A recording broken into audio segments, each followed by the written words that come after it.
Hello there, you 7-second acrobats and gravity-defying fools. Welcome to episode 100. Woo! Here. And one, and my eyes are the O's. oh, very good. I like that. And they said we'd never make it past puberty. Or what was it, 6 or 7 episodes? Yeah. Is that what? And in between, we made it to 100. Holy moly! An in-between episode of Mr. Robin's Hood podcast, where the laws of physics are less laws and more strongly worded suggestions. Strongly is the emphasized word there. I'm your lighter-than-air host, Robin Hohweiler, or Mr. Robin to you, and joining me as always is my levitating anti-gravity co-host, Mikel Mauree Robinson, better known throughout the podcasting uni as Mikey-on-the-Mic. Woo! Who has already signed a waiver, bought a helmet, and attempted to monetize a hypothetical gravity outage. Mm-hmm. It's going to be a trend. Well, actually, she tried to sell anti-gravity survival kits. Yeah, it didn't catch on, though. But listen, if people are going to float, they're going to need snacks and branding, mostly branding. What exactly is in the kits? Beef jerky, a selfie stick, duct tape, and a handwritten note that says, "Trust your instincts." That's not a survival kit. That's a cry for help. Oh, and I also included a small anchor for symbolism. Ah, yes. Project Anchor. See, I'm already ahead of these fiends at NASA. Yeah, we'll get to that in just a second. So let's unpack this properly. The internet, never one to pass up a perfectly good panic, latched on to a claim that on August 12th, 2026, Earth would lose gravity for 7 seconds. Wait. August 12th, that rings a bell. That rings a bell to me. To the Google. Oh, August 10th. August 10th is 222. That is the day in the 365 days in the year that is 222. And for some reason, Julian calendar. Yes, but for some reason, I thought it was, but no, it's the 10th. Anyway, okay, so 2 days after 222, so 224. Anyway, okay, so 7 seconds, not 5, not 10. Someone out there said we need a very specific amount of nonsense, and 7 seconds happens to be that. And not just nonsense, detailed nonsense. There were predictions. People floating up like 60 feet, millions of deaths, global chaos. That's oddly specific for something completely made up. Exactly. Specificity gives things the illusion of credibility. Right? Like when someone lies and adds, "It happened at 2:22 p.m." Suddenly you trust them more. And then comes... I was already talking about the 222. Then comes the piece de resistance, a leaked NASA document called Project Anchor. Which sounds like a rejected Fast and Furious spinoff. And I kind of looked into this. Kind of. He went down a really deep rabbit hole. He maybe found Alice there. I don't know. The document never existed. But I have a... That's why you can't trust the internet. I have an anecdote about NASA that I will share. Oh. Because I'm pretty sure the statute of limitations has run out. Ooh, okay, cool. This is great. You've heard it here first. Back in the early 90s, I was working for a company that he cannot disclose, that at the behest of people who were handling me and the government agency. You allow people to handle you. Interesting. Yeah, I'm listening. I'm all in. I managed to hack the NASA website. And this was back, now you couldn't get anywhere near it. But Mr. Robin. The back door. I found the back door. Wow. I got in there, found tons of photos. That's why you know Bigfoot's real. found tons upon tons of photos, but couldn't find what that particular government entity was looking for. So it was short-lived. Wow. I was back out of it. Yep. What a story. Hopefully there is a statute of limitations and I'm not going to prison now. Okay. I'll bail you out. You know that. But anyway, here's where it gets interesting. Not scientifically, but psychologically. Why do ideas like this spread so quickly? Wait, what? Oh, probably because people are bored like me. Actually, I'm not ever bored because boredom is a state of mind that my mind will not become in. Although boredom is a state of mind is what I always tell Mr. Robin anyway, but it's a whole thing. Honestly, that is a big part of it. You know, you give someone a quiet Tuesday and suddenly they're like, you know what would spice this up? Temporary defiance of universal forces. I thought they were going to say Taco Tuesday. Yeah. I also think that there's the idea of shared belief, community. People bond over this crap. Yeah, they do. And it's not just a theory, it's a club. And the membership requirement is don't ask too many questions or AKA conspiracy. And then there's distrust of authority. Oh, yeah. Some people who are drawn to the idea that they, whoever they are hiding something. Truth be told, they are always very busy. Exhaustingly so. You're a prime example. Let's talk. I don't know if I should be offended or what. Let's talk actual physics for a moment, shall we? Let's do it. Gravity isn't a switch. It's not even really a force in the traditional sense. It's the curvature of space-time. Mass tells space-time how to bend, and that bending tells objects how to move. So basically, we're all just rolling around in a cosmic dent. Now, just to crank up the absurdity here, to turn off gravity on Earth, you'd need to overcome the planet's gravitational binding energy.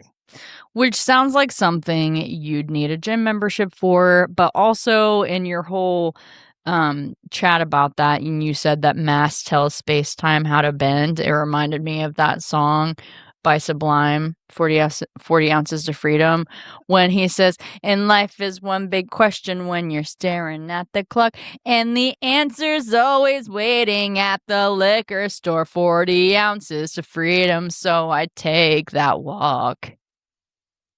It was a great song. It was a You're great welcome. band. Still is. That was a clip of Mikey's karaoke special. Which that's coming up. Oh, really? I'm like dropping the things. He knows me so well. He writes things and then I do them before I'm supposed to. It would require about 1 trillion times the total annual energy consumption of the United States. 1 trillion with a T. 1 trillion. If anybody knows that reference. And boy, that'd curl your pubic hair. Or straighten it. Or what? Yeah, I was like, wait. And at that current energy production level, it would take roughly 100 times the age of the universe to accumulate that energy. So what I'm hearing is we'd need to start changing. No, we need to start charging our phones now. Now, for now, it's just some podcast self-indulgence. Let's say that gravity did actually shut down for 7 seconds. It sounds like fun to me. You'd likely rise a few feet off the ground, nothing dramatic, and certainly survivable. That's disappointing because I was hoping for something dramatic because it sounds kind of fun and dramatic. Nope. You'd be more like wouldn't if I was inside, I would just be stuck to the ceiling. I'd be like, oh, I can't break through the barrier of the ceiling. Nope. You'd well, your luck would be a removable tile ceiling. You just keep going. I'll take the tile for a ride. I'll be like, oh, we're all going. Now, nope, you'd be more like a confused grocery bag hung up on a barbed wire fence in a light breeze. Yeah. Now then, let's say you timed a jump. Oh, I'm absolutely timing a jump. You I could, am absolutely doing that. you could probably reach up to 64 feet. That's not a jump. That's a personal best worth notifying the Guinness World Book of Records over. A baseball could travel nearly half a mile. Oh, can you see me now? Mikey raises 64 feet in an unpredictable non-gravity state. The only one that made it this far. And then raining down baseballs on. No, whatever. Okay. Every little league kid becomes a legend overnight anyway. Record shattered, physics confused, water would start rising, atmosphere expanding outward. So Earth becomes a shaking can of club soda. Exactly. And then what happens when gravity comes back? Everything falls. Nature's way of saying, nice try, mic drop. There's something poetic about losing gravity for 7 seconds, though. Oh. For 7 seconds, you escape the thing that holds you down. And then immediately regret your decision. It's like life. We spend so much time trying to escape constraints only to realize that they're what keep everything intact. So gravity is basically responsibility. See the trap you're walking into? Well, that's one way to look at it. I've been trying to turn that off for years. One of the most interesting takeaways here is how science responds to challenges. Which is not by yelling at the internet. Exactly. But I like to do that. Science is self-correct. Stop internet, so being internet-y. If gravity did fail, it would be the biggest discovery in human history. Physicists would lose their minds. In the best possible way. And here's the beauty of this theory. It comes with built-in expiration date. Right. August 12th rolls around. And nothing happens. Except maybe an eclipse and a lot of disappointed conspiracy theorists. Like yours truly. Which gives us a rare opportunity to reflect. You're asking the internet to reflect? I'm optimistic. You're freaking bold is what you are. So, anything else you want to... I'm going to add that before Mr. Robin brought this up, my husband did.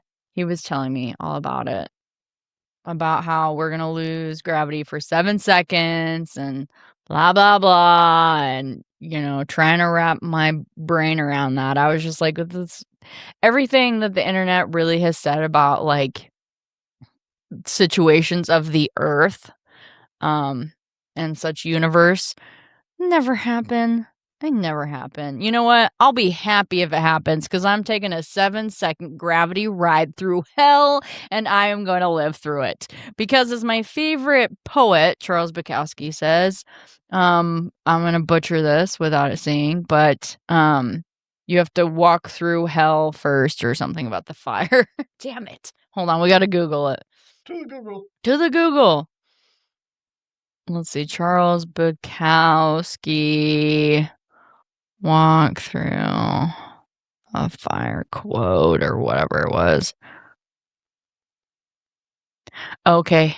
See, I knew. I just needed to find it on the internet.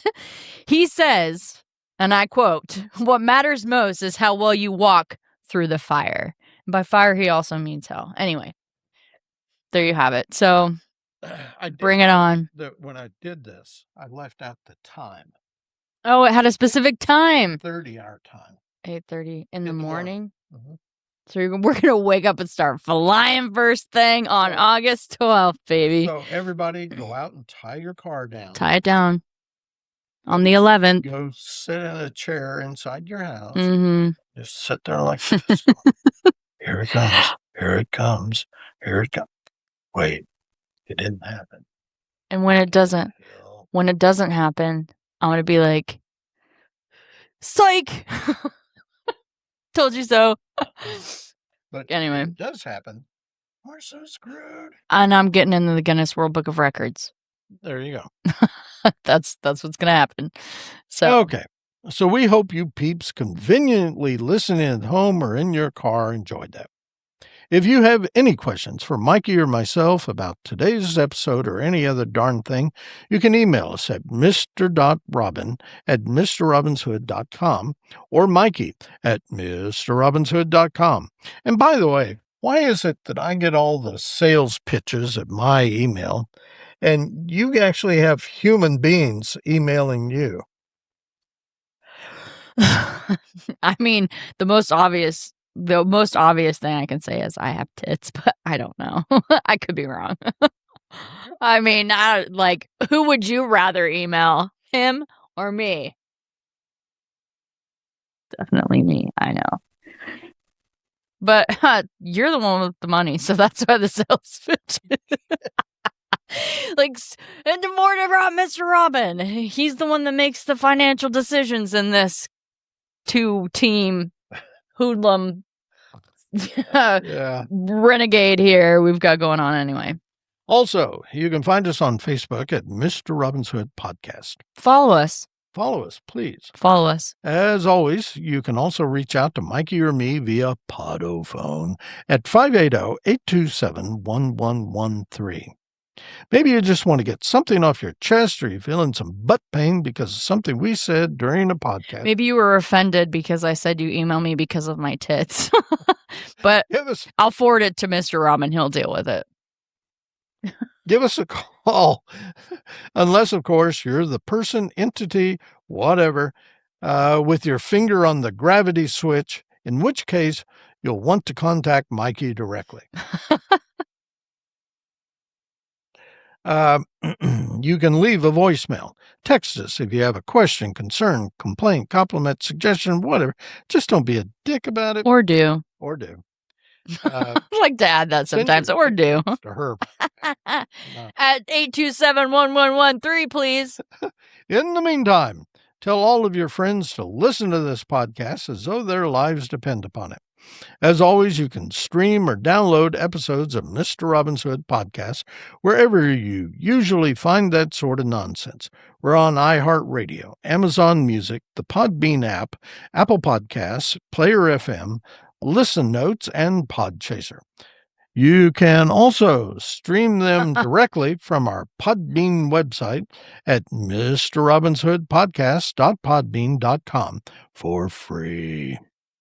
This is free content until it's not, so you better enjoy it. Yep. And by the way, I just want to say that we recently discovered that Sir Paul McCartney is following this podcast. Or maybe it's his attorney. Maybe he should sponsor Maybe we us. should learn. Oh. Maybe we should worry a little more. Uh-oh. Yeah, maybe he's watching us because he's concerned we're going to go steal him. We're going to snatch him up and hog time and bring him on this podcast out of his own free will. You think? They think that about us? And I am that crazy. Sir Paul, I won't let her ask stupid questions, Sir Paul. Trust me. I would never. And if you... I'll probably just be like this the whole time. I'd be useless. I'd just be sitting there going, we're going to have to pre-record these questions and we'll just sit here like this. I'd play them back. Yeah. No real engagement going on. And if by any chance, I know you're out touring the country.